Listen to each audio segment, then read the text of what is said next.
you sit in church? Say, it's because it's not you. So what?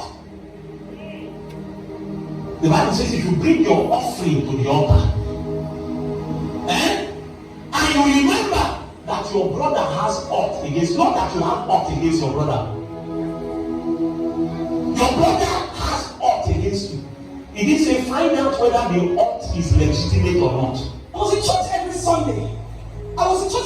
I prayed in poems and acting and music. I was the oldest member in the choir. There must be a mistake. Okay, don't use my real name. Use my stage name. Hopefully my face goes show. My shoe goes shine.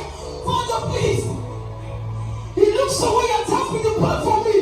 You walk out in liberty.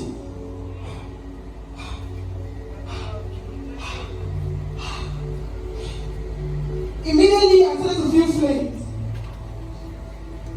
I could have stopped all this pain, this need to blame. Father, please. Father, please. Please, Father, please. Father, please, I'm sorry. I could have stopped all this pain. It is me to blame. I feel flames. Father, please. You may be in church, but please try to stay in touch. Give me a surprise. Why? Are you sick?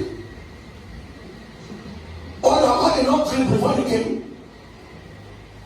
In those days, when a Christian brother or sister passed, there is something you felt and there is something you saw. The atmosphere they carried and the comportment of their body did not make you ask whether they were born again. Born again was written on them. In those days, you couldn't look at a Christian sister and the first thing that came to your mind was lust. Impossible. The appearance was not lustful. It wasn't lust provoking. It wasn't lust appealing. It wasn't seductive, suggestive at all. But today the opposite is the case. So someone will come out to dance and brother have to look away. Because the product is under an advertisement, chest is being advertised. How is it that we are not concerned about what God feels and what the world feels? The verse number 5 is what I want to preach to you from.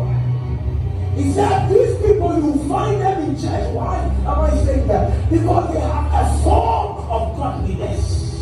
So when they come to church, they have their makeup right, they have their shoes on, they have everything right, which shows that all is on point. But beneath that, there is that false accusation. Beneath that, an adultery is fornication. They come to church, form of godliness. They speak in tongues, form of godliness.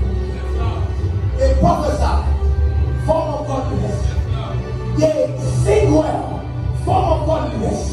Because when you have a form of godliness, people don't know what is underneath what you are and what you do. Because the form of godliness simply means what you do is covering who you really are. While the shoes on a form of godliness, but when you take off the shoes, you find out that the shirt is torn. Because until you lift the shoes off, there are things about you that people want to know. We have a form of godliness. So people see you and you are singing, it's just a form because the suit is on it. I have been preaching for the past 40 minutes. You didn't see this. It tells you that's a form. Doesn't matter how long you have been in church.